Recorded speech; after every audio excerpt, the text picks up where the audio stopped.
Yo, what's good, basketball heads? It's your boy Crush. So, Isiah Thomas, the Detroit legend, the NBA champion, weighs in on the Anthony Edwards and Michael Jordan comparison, highlighting their differences, their playing style and their approach to the game. So, this is what Isiah Thomas had to say. They're excellent athletes in terms of jumping, but in terms of their games aren't similar to me. Edwards at this age is a far better perimeter shooter, but Jordan at the age 22, 23, he was a far more better driver getting to the basket and finishing around the rim. Now, Edwards has been spectacular around the rim when he gets there, but Jordan, his first couple of years lived in a paint. Edwards has a perimeter game that complements his inside game. And also, I would say Edwards, at this age, he will defer to his teammates a lot more and trust his teammates a lot more than Jordan did in his early stages. Now, that's not a knock on any one of them, but just because they both jump high doesn't mean that they're both the same players. So that's what Isiah Thomas had to say regarding to Michael Jordan and Anthony Edwards. And I could see what he's saying, and it's true. Of course, MJ early on in his career, he didn't shoot like Edwards because, yes, we're in a three-point era. The game is different. The game has evolved. Most players coming in got to shoot the three. So it's a different era. It's a different play style. But like Isiah said, MJ lived in the paint, which he did. Hence why they made the Jordan rules, because they knew once he got in the paint, once he took off, it's over. So MJ was a better finisher around the rim, as we all know. But like I said again, they're always trying to find someone to compare to Jordan. This has been going on for eternity. They did it with J.R. Ryder, Kobe, Vince Carter. They're always trying to find somebody to say he's the next MJ. That's just what it is. Just because you could jump high or, you dunk and you make great highlights don't mean you're the next MJ. But this shows you the fascination with Michael Jordan's game, that we are still trying to find others, or we're still trying to compare others to MJ. We can't just make MJ be MJ. Dudes are still trying to find the next MJ because everybody loved his game. We love his game, the way he played, man. It was exciting. So we're still searching, every time new prospects get drafted, everybody's looking. Who is the next MJ? Who is the closest thing to MJ? And that will never change.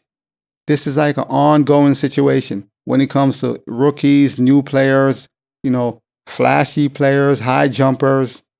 We're always comparing them to MJ. If we see any glimpse, any flashes, but I do agree, man. Ant-Man and MJ, they have similarities, but they're different. And look at the playoff right now, the Mavs versus the Timberwolves. You think MJ would go out like that? Young MJ? Come on, man. This dude is going for 60. He's going in.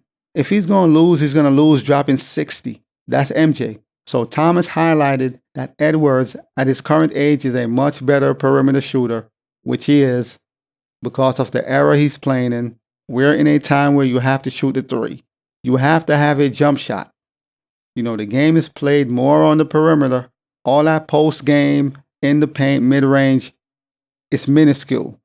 The game have evolved, changed a lot because of Stephen Curry, the Stephen Curry impact. So the game has changed a lot, and everybody coming in, majority, they have a jump shot. They could shoot the three. They could stretch the floor. We're in a different time. But like I said, man, MJ wouldn't be going out like this. Even if he loses, he's going to go out dropping 60. He ain't going to go out just, my teammates ain't scoring. My teammates ain't doing what they're supposed to do. F all this. I'm going to drop 60. You know how MJ was. We know what MJ's like. I'm going to drop 60. Win or lose. And Ant-Man is out here, man, getting handled by Kyrie and Luka. Not saying there's much he could do. What can you do? But if you think you're better than MJ and you're this and that, you got to show and prove. And you out here talking your smack, which is what's up. I have no problem with that. You could talk all the smack you want. I'd rather a player that talks his shit than somebody who kiss ass. So do your thing, but you got to back it up. That's the one thing you have to do. You got to back it up. Isiah Thomas also pointed out a significant difference in their approach to our teamwork, saying, Ant-Man, he's going to make the right play. He's going to get his teammates involved. MJ, he didn't trust his teammates too much. He had trust issues basically. So, instead of making the right play, he's going to do it himself. And that's no knock on MJ. He's just highlighting the differences between their game. He's just highlighting the differences in their mindset, in their games. Jordan was known for having a great driving ability and finishing around the rim. Early in his career, that man was a monster. Super athletic, could jump out the gym, fast as a cat. So he's saying Ant-Man game is a little more diversified as far as he could shoot the three.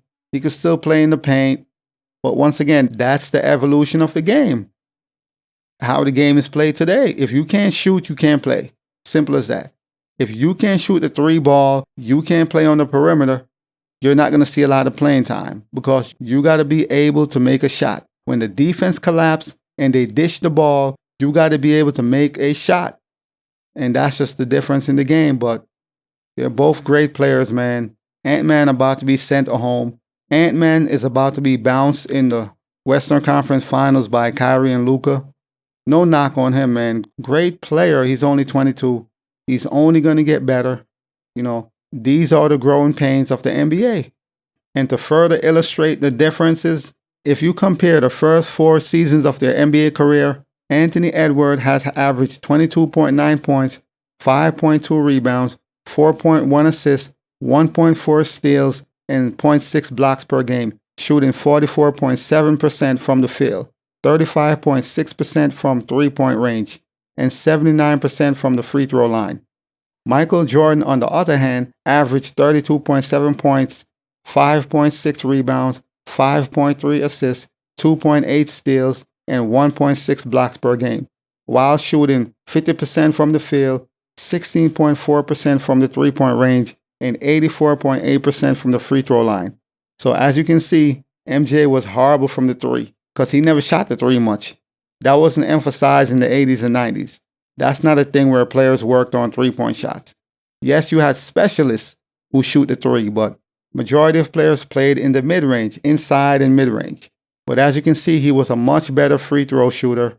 He had better field goal percentage, way higher average, more rebounds, more assists, more steals, more blocks.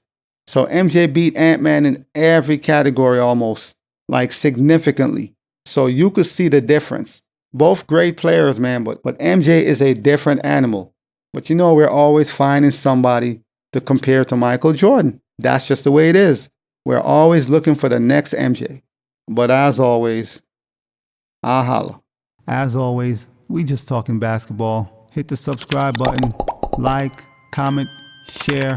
Holla at your boy. It's all about the game and how you play it. It's all about the game. I'ma say it. It's all about the game.